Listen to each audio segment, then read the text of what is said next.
Un minuto. 1 minute.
Bien. All right.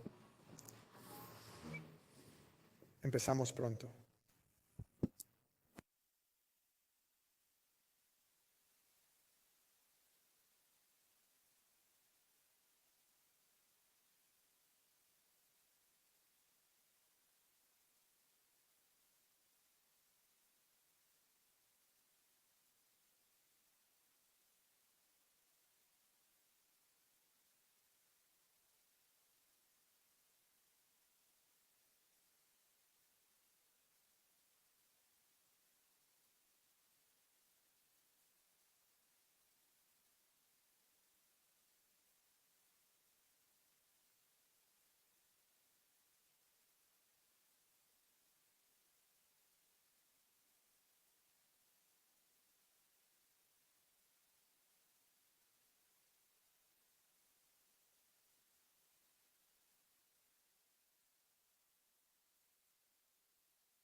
Padre, te alabamos y te agradecemos por tu gracia y tu misericordia.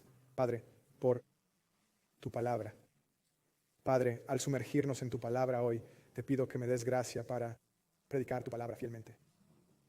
Y Espíritu Santo, actuarías en nosotros y a través de nosotros. Nos prepararías para el ministerio al que nos has llamado a todos. Nos ayudarías. Padre, enciende nuestras llamas aquí con el fuego del Evangelio y llévalas a cualquier circunstancia que enfrentemos. Padre, animarías a los que necesitamos ánimo. ¿Corregirías a los que necesitamos corrección? ¿Nos concederías gracia para parecernos más a ti, para conocer que es en ti donde se encuentra la verdadera y duradera alegría? Padre, te pedimos que al estudiar tu palabra hoy, que te des a conocer a nosotros, que nos enseñes tus caminos, que corramos alegremente hacia ti y corramos por ti, a lo que nos llames a hacer en nuestro día a día. Así que acompáñanos hoy, en el nombre de Jesús oro, amén. Diego, ¿puedes decirles a los hispanohablantes que hay traducción allí?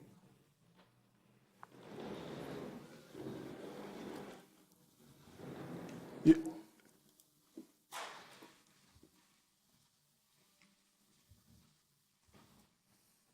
Bien, bien. Y de hecho, una petición de oración especial es por Joel, que está atrás.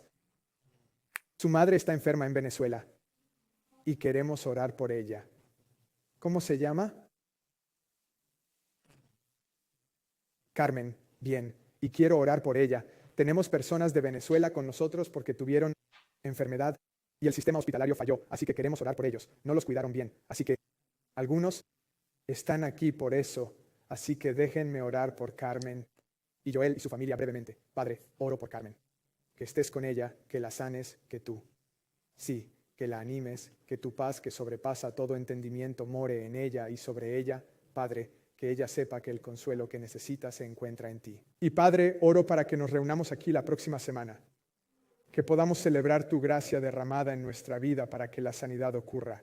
Padre, te alabo por el hecho de que podemos venir a ti, ante el trono de la gracia con confianza, aunque tú eres el Rey del universo, que nosotros, pecadores necesitados de un Salvador, podamos venir ante el trono de la gracia porque eres misericordioso. Y así, Padre, oro por su mamá, oro por su familia que todavía está allá, que están esperando para venir. Padre, oro para que te reveles en esta situación y oro por sanidad en el nombre de Jesús. Amén. Amén. Sobre el ministerio de niños, no hay ministerio hoy, ¿verdad? Bien, si tienen niños pequeños, tenemos transmisión en vivo, no transformación, estamos en vivo, ¿qué intento decir? ¿Saben lo que digo? Transmisión, sí, eso es. Tenemos eso afuera, está la televisión y el salón de eventos. Bueno, bienvenidos todos. No los conozco a todos, pero es un gozo tenerlos aquí para nuestra adoración hoy. Sí. Ahora mismo, básicamente, estamos haciendo sermones sueltos en lugar de estudiar libros de la Biblia. Nos encanta hacer eso porque los protege de que yo siempre esté hablando de mis temas teológicos favoritos como el amilenialismo o algo por el estilo. Y me protege de ustedes. Así que usualmente, si estamos trabajando a través de un libro, si sienten que estoy hablando sobre cierto pecado demasiado, les digo que lleven sus problemas a Dios porque esta es su palabra. Pero ahora entramos en territorio peligroso con sermones únicos, porque para algunos de ustedes, como dije la semana pasada, ha habido muchas caras nuevas últimamente. No sé si algunos solo hacen preguntas sobre la fe o si algunos están en la fe, pero son nuevos y dónde están y qué saben. Este es nuestro segundo sermón. Titulamos la serie Cristianismo 101. Y estamos entrando y revisando textos básicos que nos equipan para caminar con el Señor. Y vamos a hacer eso, pero no haremos sermones únicos cada domingo. Nos enfocaremos en un libro y cada pocas semanas haremos sermones únicos sobre los fundamentos de la fe. Hoy estamos hablando sobre la fe bíblica, qué es, qué no es y cómo se ve. Y desafortunadamente, existen muchos conceptos erróneos sobre lo que es la fe bíblica. Y espero que hoy estemos mejor equipados en nuestro entendimiento para que podamos compartir claramente la fe bíblica con otros a nuestro alrededor. Y si la gente nos pregunta, como la Biblia nos dice que estemos listos para dar razón de la esperanza que hay en ustedes, espero que entren en conversaciones donde la gente les pregunte sobre su extraña esperanza en medio de todo lo que sucede a su alrededor. ¿Por qué están alegres o esperanzados? Y que en ese caso estarán listos para compartir por qué están alegres. O tal vez están aquí hoy y pueden llegar a la conclusión de que no tienen fe bíblica. Eso es lo que me pasó a mí. ¿Dónde están los hermanos de la Iglesia Bautista de Belén? Sí, allá. Crecí en la iglesia. Pensé que era cristiano entendiendo el Evangelio. Una de las cosas que me pasó es que estaba trabajando en una tienda de comestibles, escuchando podcasts, tratando de responder preguntas que mis jóvenes hacían mientras empezaba a escuchar sermones como los de su iglesia en Minnesota. Y fui confrontado con las buenas nuevas de Jesús, de lo que significa tener fe bíblica. En mi opinión, la fe bíblica solía ser creer que Dios existe y tratar de ser una persona moral. Y resulta que los demonios creen que Dios existe. Entonces, ya hay una pérdida ahí. Y la Biblia me dice que no soy una persona moral. He fallado al estándar de Dios. Entonces, ¿qué es la fe bíblica? Sí. Y no solo sería una celebración para mí, seré abierto y honesto. Si estás aquí y no tienes fe bíblica, no estoy tratando de engañarte para que lo hagas. Te digo ahora mismo, quiero que sepas obviamente que te quiero, que tengas esta fe en Jesús. No solo lo celebraría contigo y lo celebramos contigo, sino todo el cielo también. Así que hoy quiero profundizar en un pasaje que transformó por completo mi vida. Y al decir que transformó mi vida, vivimos en una sociedad hiperbólica, donde la gente suele exagerar muchas cosas. Esto transformó por completo mi vida. Y no solo digo que cambió mi forma de pensar sobre las cosas, sino que cambió mi forma de vivir, como pienso acerca de la fe. Cambió mi matrimonio y la trayectoria misma de mi vida. Este versículo fue el que Dios usó no solo para traerme a la fe, sino también muy poco después para escuchar este llamado al ministerio. Y llegué a conocer las buenas nuevas de Jesús y no pude evitar pensar que no había nada que deseara hacer en la vida más que contar a otros sobre este Jesús que encontré, que es la bendición más grande de mi vida. Esperando y orando que Dios use lo poco que tengo para ofrecer, lo que tenemos para ofrecer, para compartir las buenas nuevas de Jesús y esta esperanza con otros. Se ponen de pie conmigo y leemos Iniciaremos la tradición de leer el texto juntos. Fue idea de mi esposa hace 2 semanas. Sí, entonces, Cristianismo 101, Fe Bíblica, Efesios 2, versículos 8 al 10. Dice, porque por gracia han sido salvados por medio de la fe.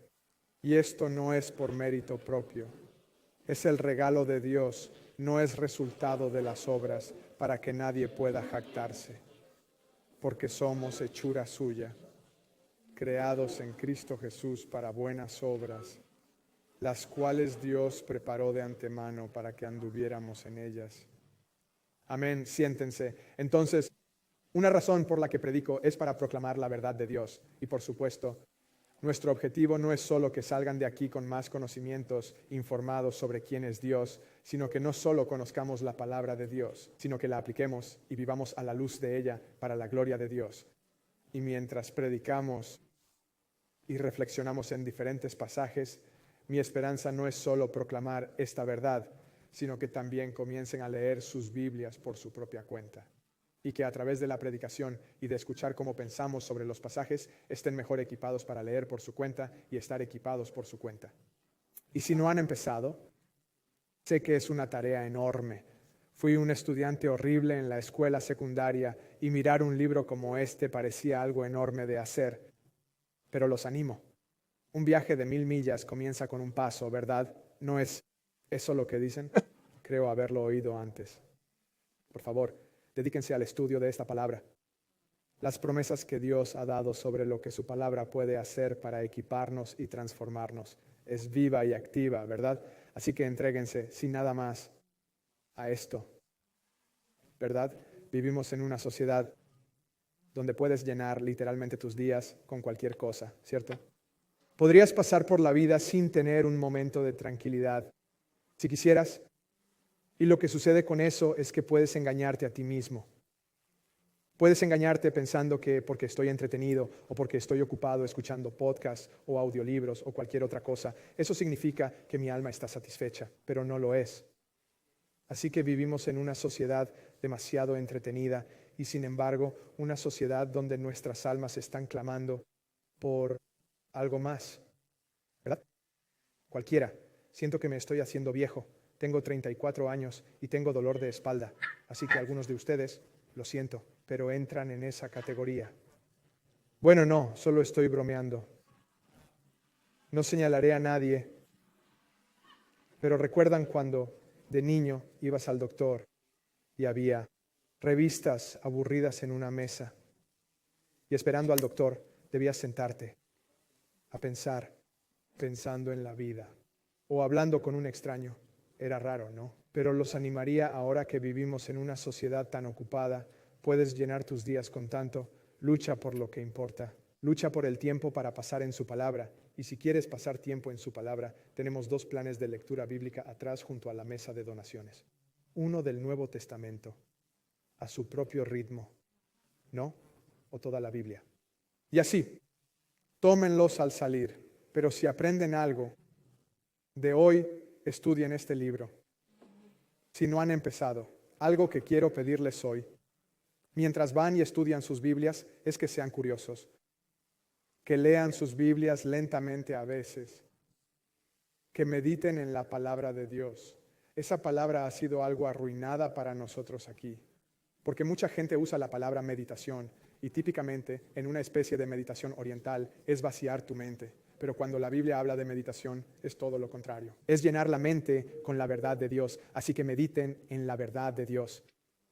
Pero también entréguense a pasar tiempo en la palabra. A veces léanla rápido para tener una visión general. A veces habiten, mastiquen lentamente, disfruten. Pero todos los libros bíblicos tratan de este personaje central. ¿Quién quiere adivinar de quién trata? Jesús. Esa es siempre la respuesta segura. La respuesta de la escuela bíblica es sobre Jesús. Sí, es sobre Dios revelado en Jesús. Si alguna vez pensaste, ¿qué es la Biblia? No te explican el concepto. Así es la Biblia. Comienza con el Antiguo Testamento. Es la anticipación de la venida de Cristo, ¿cierto?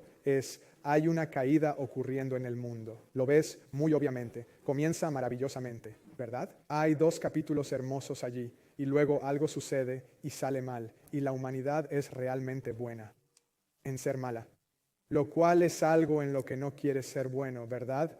Pero con eso vienen promesas desde el principio, ¿verdad? Alguien viene. Y entonces la imagen se vuelve cada vez más clara respecto a quién es, dónde y cuándo nacerá, qué hará y cómo será su muerte y sin embargo, cómo vivirá, ¿verdad?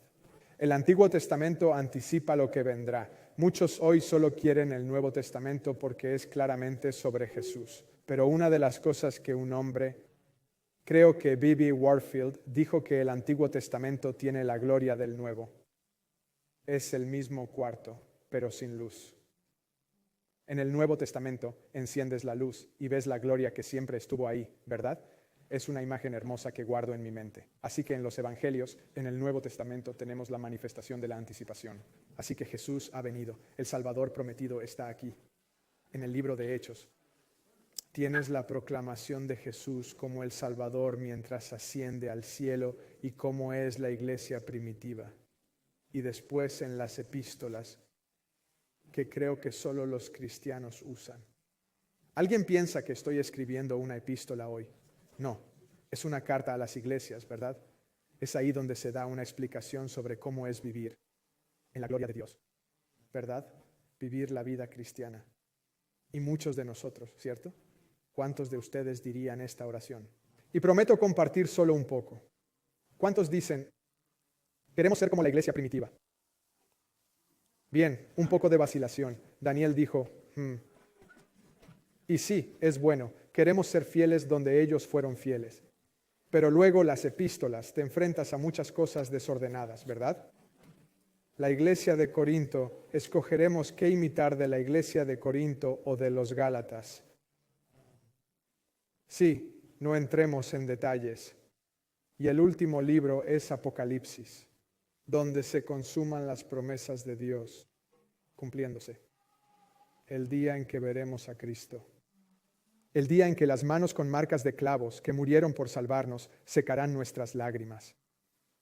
Y todas las cosas grandes y malas de la vida que causan tanto dolor desaparecerán. Y todas las pequeñas cosas, los dolores y sufrimientos, se habrán ido. Y la eternidad comienza. Y en Efesios nos encontramos en una de estas cartas. Y está escrita a una antigua ciudad llamada Éfeso. Y al leer sus Biblias espero que tengan curiosidad al leerla para profundizar en su estudio. Estudien más la Biblia para llevarlos a preguntarse sobre el contexto del pasaje, ¿cierto? Para ver el contexto, no solo al leer un versículo, sino observando qué dice antes y qué dice después. ¿Cómo nos ayuda eso a entender este versículo? Y miren el contexto histórico, ¿verdad? ¿Cuándo lo escribió? ¿Por qué lo hizo? ¿Quién era la audiencia original de este texto? ¿Y qué vivían? ¿Verdad? Eso explica por qué escribe sobre ciertas cosas. Y por último, ver el contexto de tu lectura en el contexto de la Escritura, ¿verdad? Así que, por ejemplo, ahora mismo vemos que le escribe a Éfeso.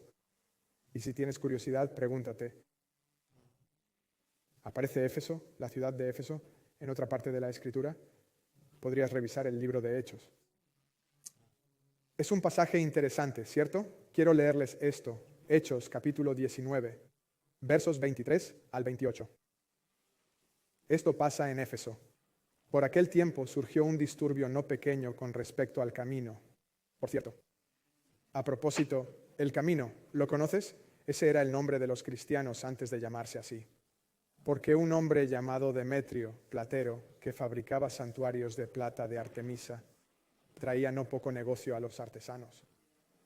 A estos los reunió con los obreros de oficios similares y dijo: cuando saben que de este negocio tenemos nuestra riqueza, y ven y oyen que no solo en Éfeso, sino en casi toda Asia, este sinvergüenza Pablo, ha persuadido y apartado a mucha gente, diciendo que los dioses hechos con manos no son dioses.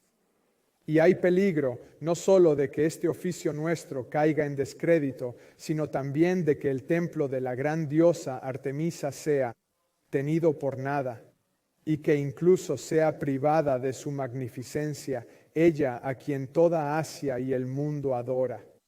Al oír esto, se enfurecieron y gritaban: grande es Artemisa de los Efesios. Ahí ves a Éfeso entrar en juego. Y me encanta, puedes seguir leyendo, es un pasaje interesante. Toda la ciudad se alborota, la gente grita. Algunos no saben por qué están ahí, solo están indignados y no sé, leo eso y pienso, suena como hoy, gente indignada por nada, les preguntas por qué y no saben, alguien hizo algo, tal vez. Si tienes curiosidad, podrías buscar el templo de Artemisa. Y si lo haces, descubrirás que en aquel entonces el templo de Artemisa no era poca cosa. Era una de las 7 maravillas del mundo, ¿verdad? Como los jardines colgantes de Babilonia. Era una de esas cosas que resultaba ser lo más hermoso que podías ver en el mundo. Imagina, aquí está Pablo, este tipo, llegando y hablando de Jesús. Y hay tanta gente apartándose de su falsa adoración hacia Cristo que empiezan a afectar la economía del pueblo.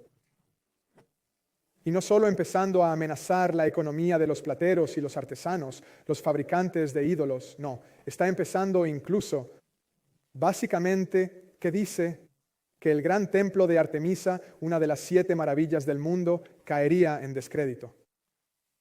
Que la gente dejaría de tomarlo en serio por este hombre, Pablo, a quien Dios usaba para predicar de Jesús.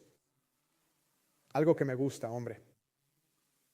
Si Dios puede hacer eso con Pablo, ¿qué puede hacer contigo? ¿Qué puede hacer conmigo?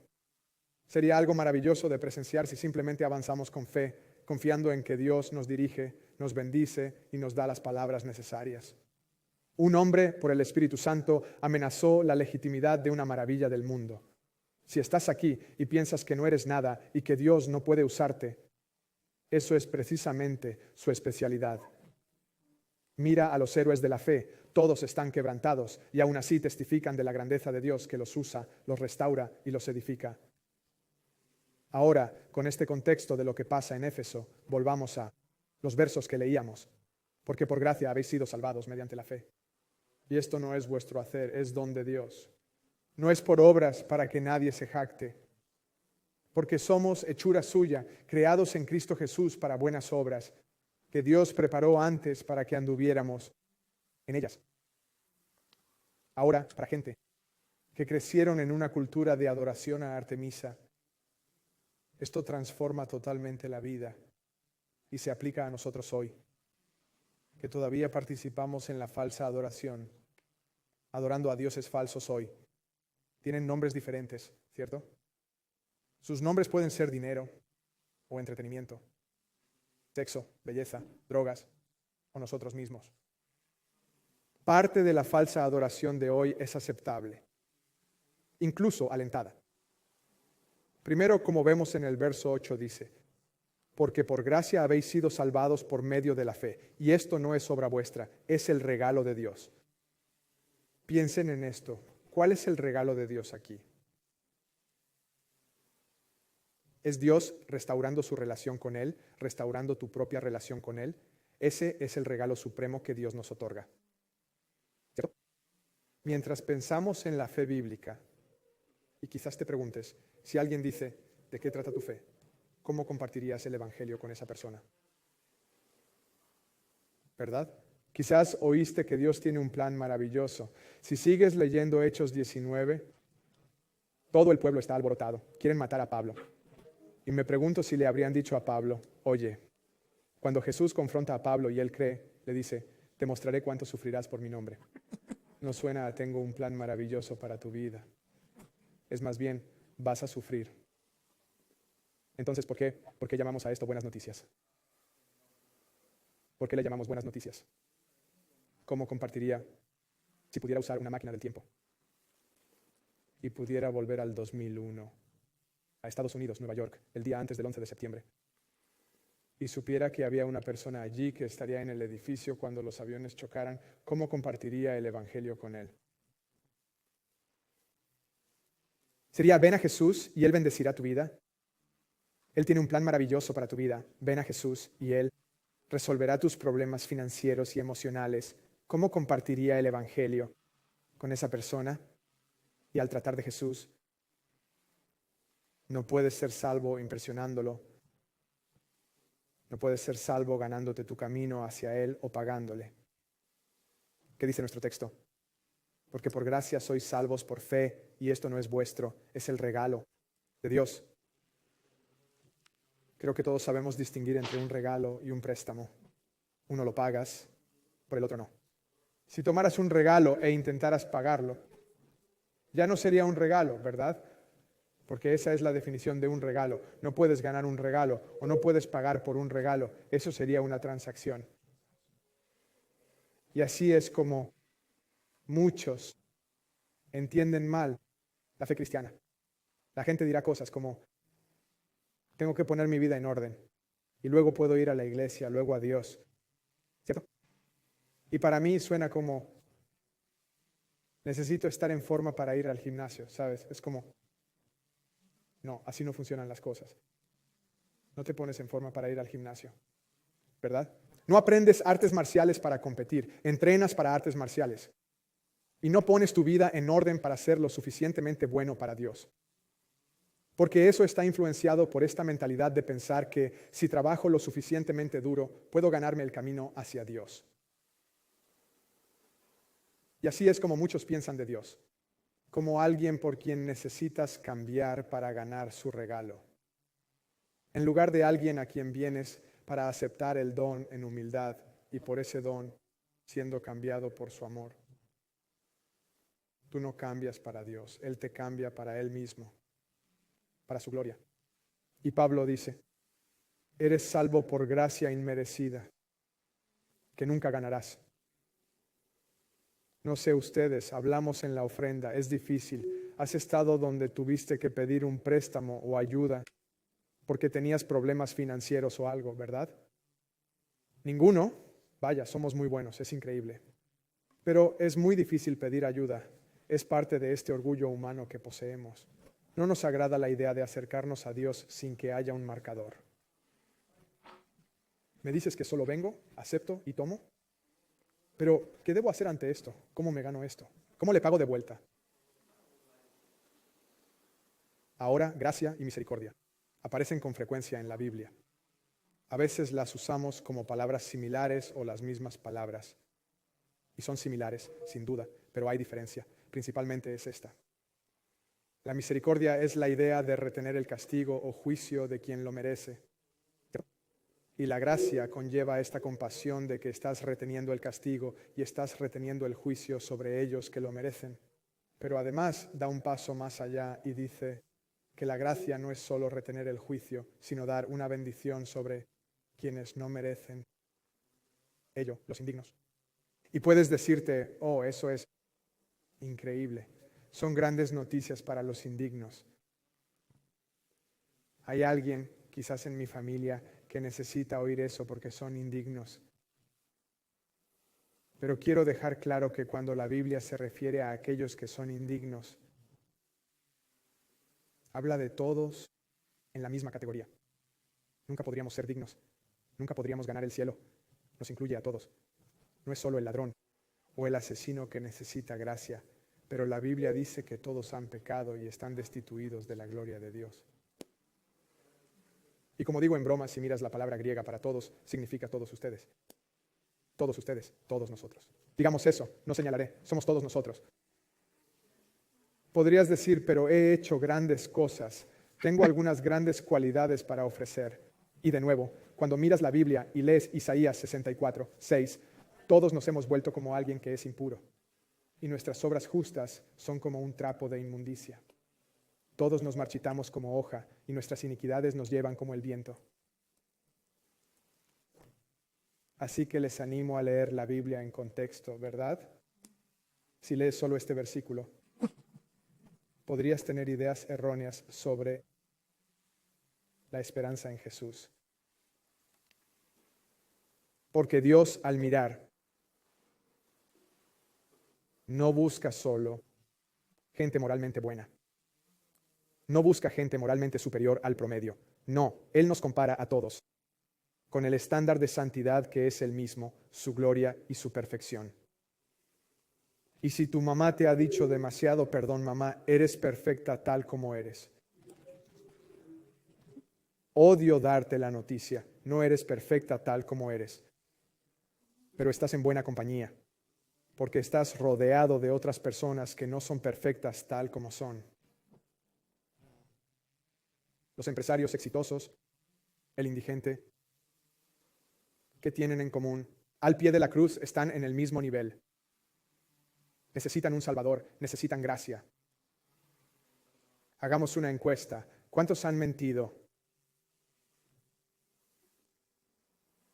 Probé esto en el trabajo una vez.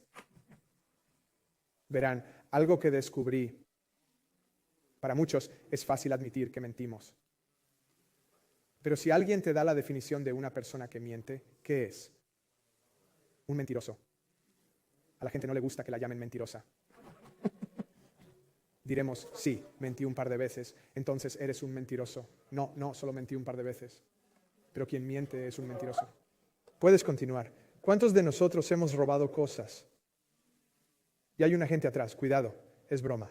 Sí, así que incluso cosas inocentes no lo consideraba robar, pero hurgaba en la ropa de mis padres de niño buscando monedas.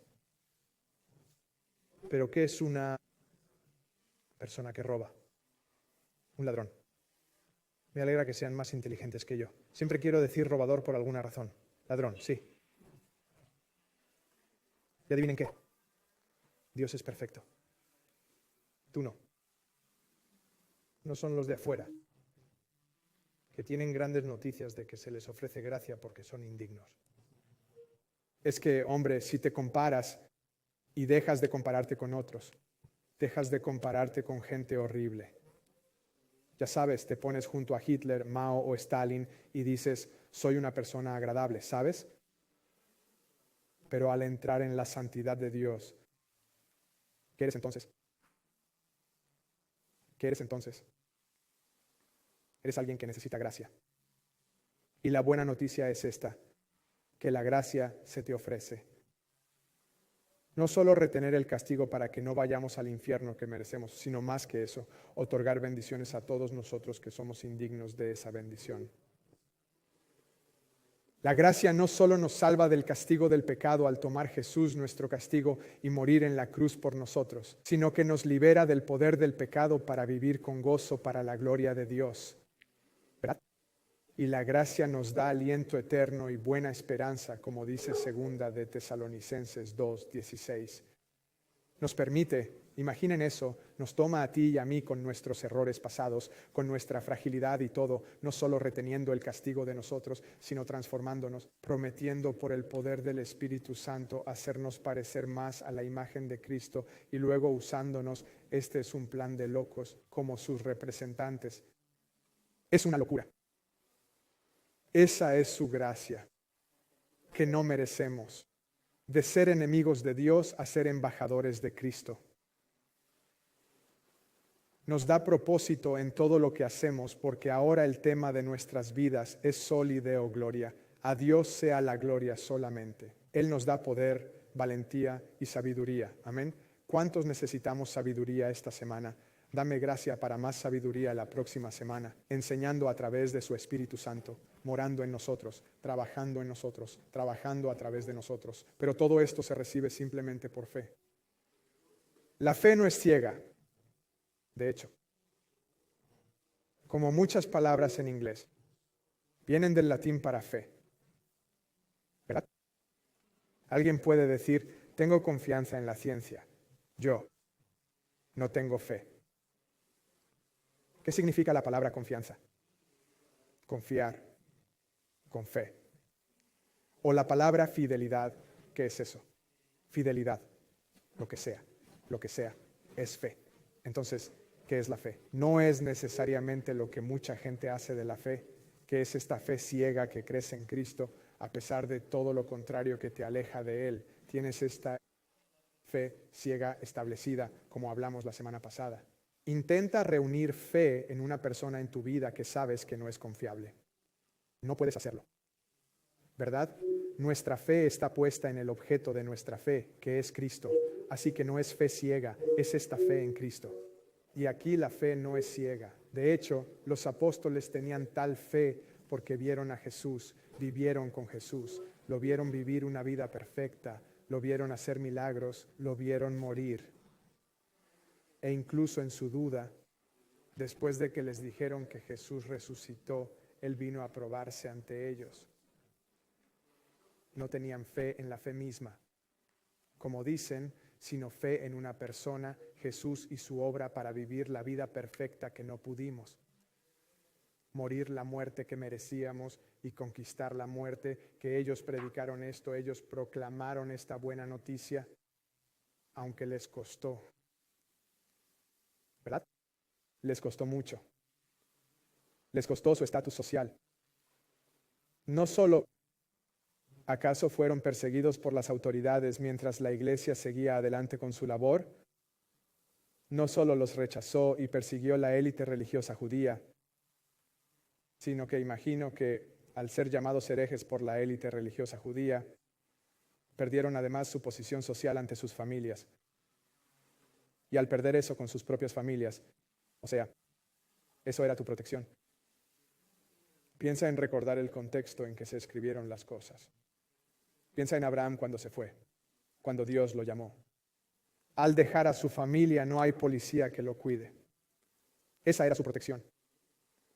Así que cuando los discípulos deciden seguir a Jesús, porque lo han visto vivir y a la vez han estado con Él por 3 años, y dicen, Él es el Dios perfecto, Él es perfecto en todos sus caminos, tanto que no solo estoy dispuesto a sacrificar mi posición ante el gobierno romano y las élites religiosas judías, hasta ante mi familia, porque seguiré a Jesús a donde vaya. Déjame decirte esto. Puedes pasar 3 horas conmigo y te darás cuenta de inmediato de que no soy perfecto, ¿verdad? Y mi madre, solo necesitas 3 minutos. Oh, no, es broma. Es broma. No debería criticar a mi madre para nada. ¿Cierto? ¿Cuánto tiempo tendrías que estar con alguien para ver que no es perfecto? Ellos tuvieron 3 años para estar con Jesús, su Salvador, y terminan diciendo, dedico mi vida a darlo a conocer. Así que no solo sacrificaron su posición social, sacrificaron su libertad. Al leer las epístolas, algunas están escritas desde la cárcel. Algunas se escribieron y la epístola sobre el gozo fue escrita en una celda.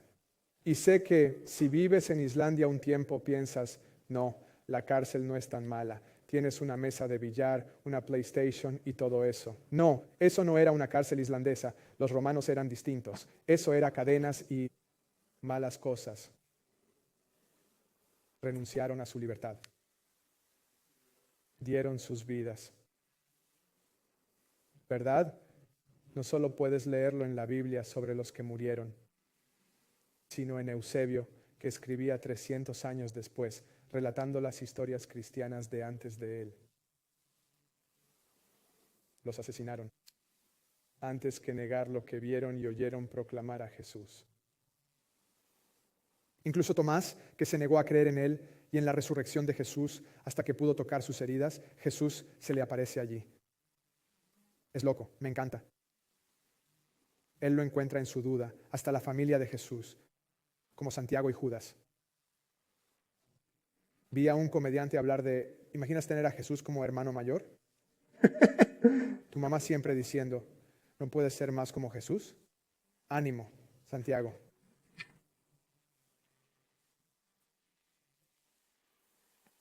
Ellos escriben, y escriben elevando a su hermano mayor, como Dios hecho carne. Creo que Eusebio habló de la muerte de Santiago. Decía que tenía las rodillas extrañas porque siempre iba al templo y oraba tanto tiempo que sus rodillas se deformaron.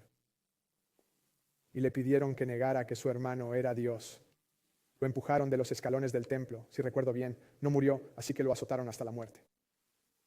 En lugar de negar que su hermano era Dios en carne. Recuerdo leer esa historia y pensé, ¿qué se necesitaría para que un hermano mío me convenciera de que era el Dios perfecto en carne? Tanto que estaría dispuesto a morir por ello. ¿No me harías hacer eso?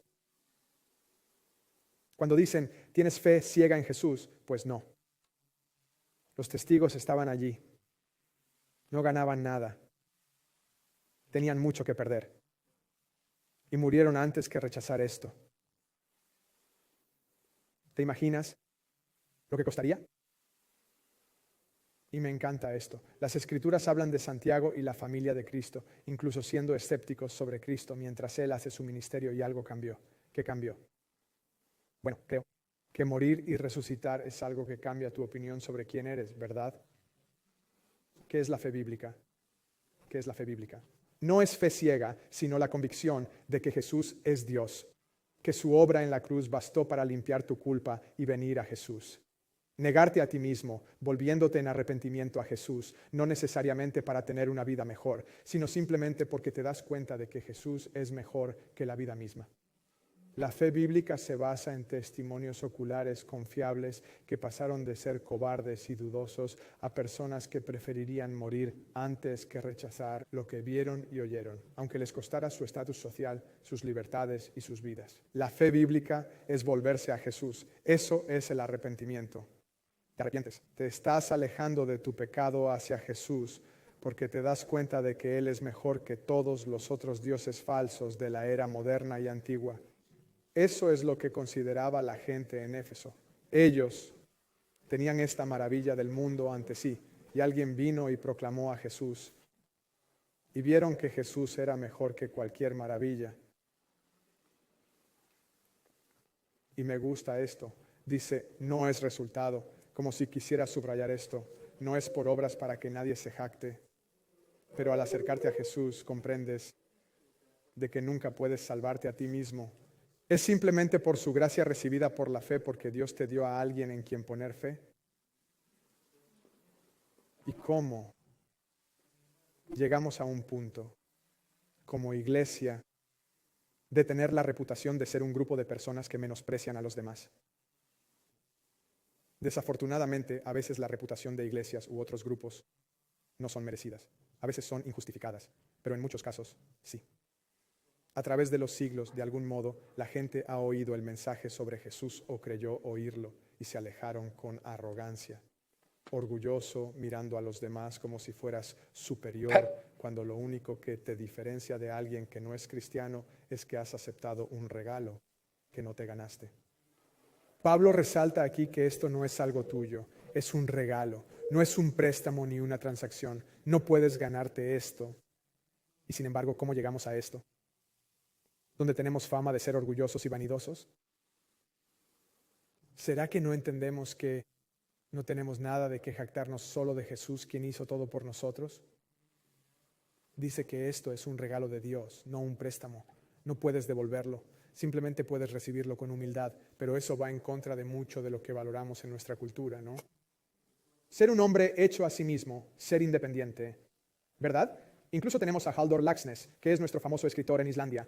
¿Cómo se llama su libro famoso? Gente independiente. ¿Qué son los islandeses? Gente independiente. Aquí venimos predicando a Jesús, diciendo que que necesitas depender de este hombre para salvarte. Tú no eres suficiente, no importa lo que pienses de ti. Todo aquello debe ser dejado de lado para confiar en la independencia de Jesús como nuestro único Salvador y Señor. Esto nos da humildad y a la vez confianza. Puedes ser humilde y confiado porque es un regalo de Dios.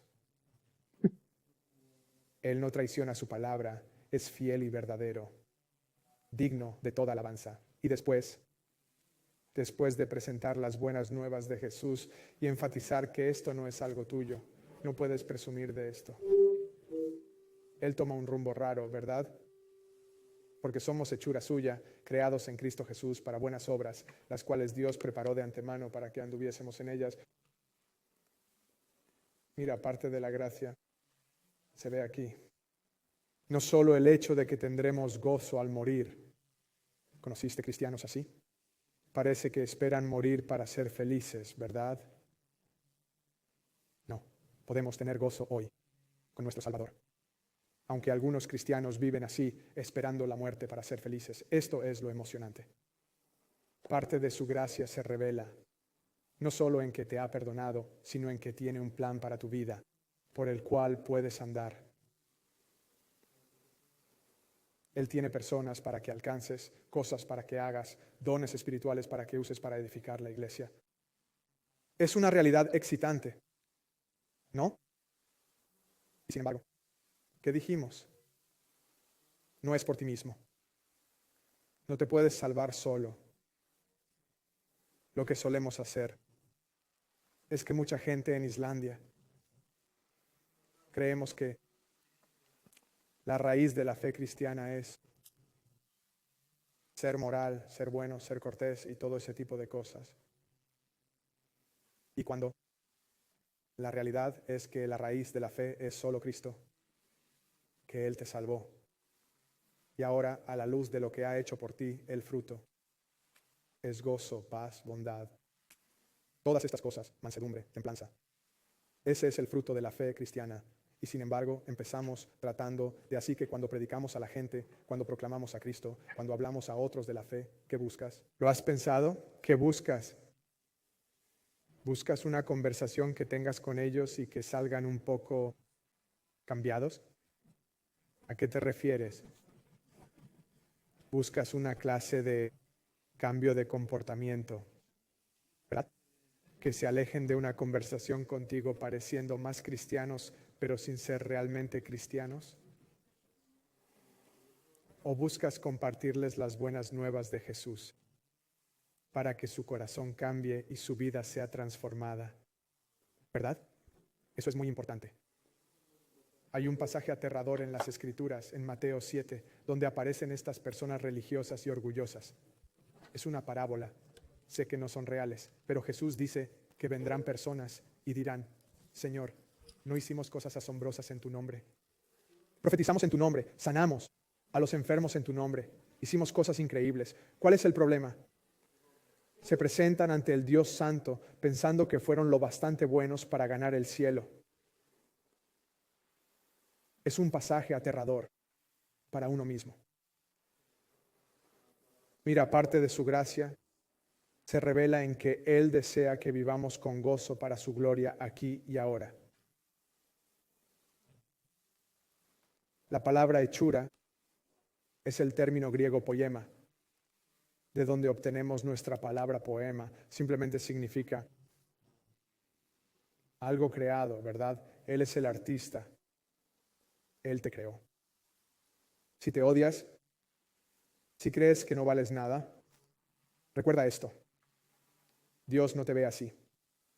Te creó con un propósito. Te creó a su imagen. Te creó para disfrutar de Él, glorificarlo, conocerlo y engrandecerlo. Él te ve como su obra. Yo solo creo que eres una obra de arte. Eres su obra de arte. Y mañana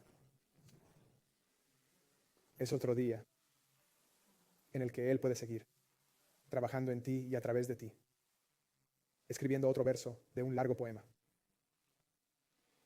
Para terminar, veamos cómo esto cambió a la gente y su visión de Dios en Éfeso. Imagina que creces en una ciudad famosa por el templo de Artemisa. Caminas por las calles, ves a los plateros y a los artesanos. Ves esta idea de que siempre están haciendo pequeñas estatuas de Dios, la diosa Artemisa. Ahora escuchas las buenas nuevas de Jesús, te conviertes. Quizás tu familia te rechaza. Eres odiado por la ciudad porque estás socavando la identidad central de esta ciudad, el templo de Artemisa. Toda tu vida has visto a los dioses siendo hechos con las manos del hombre. Y ahora Pablo te envía una carta y lees esta frase que dice, no, es al revés. Dios no es tu hechura, tú eres su hechura, creado por sus manos para sus obras. Él no depende de ti. Él por su gracia te permite ser parte de su historia en desarrollo. Creciste viendo gente ir al templo, tratando de impresionar a la diosa, haciendo votos a la diosa, esperando un buen parto. Y si Artemisa cumplía el voto, regresabas y ofrecías un sacrificio. Fue en una transacción, estaba solo y llega Pablo y dice, nada de esto es por ti. Jesús murió por ti cuando necesitabas un Salvador. Siendo enemigo de Dios, murió por ti. Cristo murió por ti cuando nada podías hacer.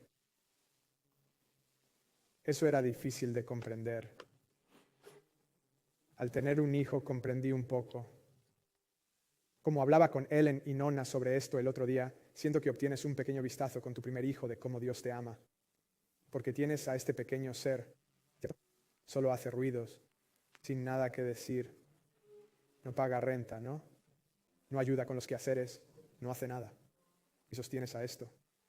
Y estas cosas aleatorias, como caca en la bañera mientras intentas limpiarlo. Sabes, hay todo tipo de cosas al cambiar los pañales. No tiene nada que ofrecerte. Nada. Y aún así lo amas. Morirías por él. Y aún así, por razones prácticas, realmente no podrías dar una razón. Dime la lógica. ¿Por qué morirías por él? No podrías, lógicamente. Y yo digo, está bien. Creo que entiendo mi relación con Dios un poco más. Porque me preguntaba tan a menudo, ¿por qué Dios permitiría que yo fuera parte de esto? Al ver a mi hijo pienso, está bien. Creciste viendo sacrificios en el templo. El trabajo duro de los obreros construyendo un templo, el platero trabajando allí. Y aquí viene Pablo predicando a Jesús que vino a trabajar por ti. Dios nos creó para adorar. Y la pregunta es, si estás aquí y no eres cristiano, tu pregunta no es, ¿adoro? Sino más bien, ¿a quién adoro? ¿Qué adoro ahora mismo? Porque fuiste creado para adorar.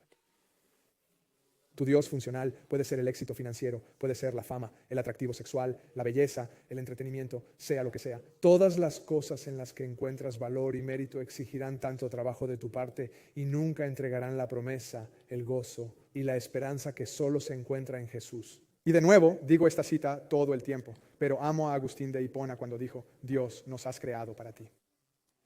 Nuestros corazones están inquietos hasta descansar en ti.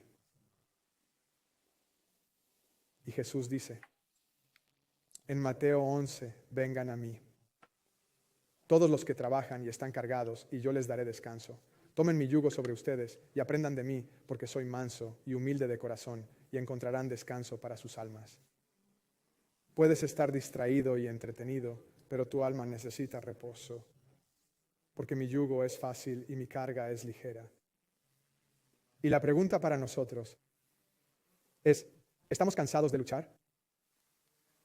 Laborando para dioses falsos, creando dioses falsos a nuestra imagen en lugar de rendirnos a Dios diciendo, Dios, confiaré en ti. Vivimos en una sociedad que ha rechazado a Jesús. No debemos desanimarnos. Las personas que originalmente leían esto en Éfeso no crecieron en una cultura cristiana occidental. Y aquí estamos. Hoy no adoramos a Artemisa. No estamos maravillándonos por el templo de Artemisa. Está en ruinas hoy y aún así aquí estamos cantando alabanzas a Jesús. Las personas que originalmente leían Éfeso y vivían a través del libro de los Hechos, vivían en un entorno no cristiano también. Dios todavía puede hacer grandes cosas a través de sus siervos. Y vivimos en una época donde los plateros están trabajando duro, creando dioses a su imagen. Pero aquí viene el Dios real y dice, te he creado a mi imagen. Ahora déjame restaurarte a lo que fuiste creado, una relación conmigo. Pero para llegar a esa relación, solo debes rendirte y aceptar su regalo.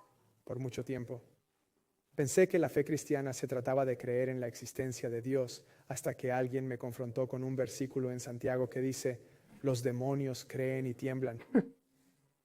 Y yo estaba como, está bien, así que tengo la fe de un demonio ahora mismo. ¿Qué hago con eso? Resulta que solo hubo una persona moral en esta tierra, digna del cielo, y lo crucificamos.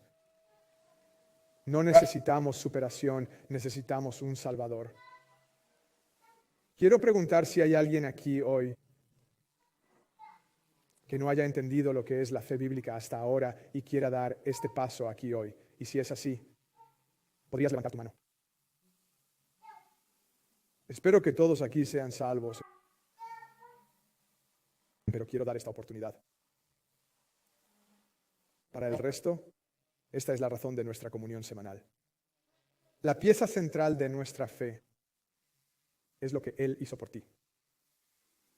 Cada semana recordamos lo que Cristo hizo y la emocionante realidad de que eres su obra creada en Él y Él ha preparado buenas obras para que hagas de antemano. Él nos permite participar en su historia, no para ganar su amor, sino porque ya somos suyos. Y así quiero que al comenzar esta semana nos preguntemos cómo hablaríamos de Jesús si tuviéramos la oportunidad, para estar listos a dar razón de la esperanza que hay en ustedes y recordar a Cristo en la comunión y salir a adorar esta semana y exaltarlo. Déjenme orar mientras vamos a la canción y recordamos la comunión. Padre, te alabamos y agradecemos por lo que has hecho en nuestro nombre. Padre, suplicamos nosotros, pedimos perdón por todas las veces que pensamos que esto se trataba de nosotros, de nuestro trabajo, esfuerzo y méritos. Padre, oro para que nos equipes para maravillarnos en este hecho de que has venido a salvarnos. Cuando no podíamos acercarnos a ti, viniste y descendiste para encontrarnos en el barro. Y Padre, cuán asombrosa es esa gracia, que tenemos una razón para cantar, que tenemos una razón para estar alegres ahora mismo, no solo que has retenido el castigo que merecemos lejos de nosotros, pero ahora que por tu gracia nos has dado la victoria sobre el pecado, nos has dado promesas de conformarnos a la imagen de Cristo, nos predestinaste a ser como Él.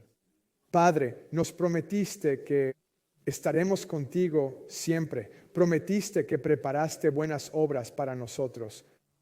Padre, nos permitiste dejar de ser enemigos de Dios para ser embajadores de Cristo. Al iniciar esta semana, que podamos exaltarte, disfrutarte, amarte y darte a conocer en nuestro entorno, Padre. Que busquemos oportunidades para hablar de Jesús, que expresemos el amor de Jesús sirviendo a quienes nos rodean. Y Padre, que transformes y sigas transformando nuestras vidas para que nos parezcamos más a ti mientras te exaltamos. En el nombre de Jesús oramos. Amén. Quiero leer este versículo. Si te encuentras aquí y eres cristiano, lo cual significa que has aceptado esta gracia gratuita de Dios y has confesado a Jesucristo como tu Señor, te has vuelto en arrepentimiento a Cristo. Entonces, recuerda con nosotros la obra de Cristo. Si te encuentras aquí hoy y no has tomado esas decisiones, por favor, te pedimos que no celebres la comunión con nosotros.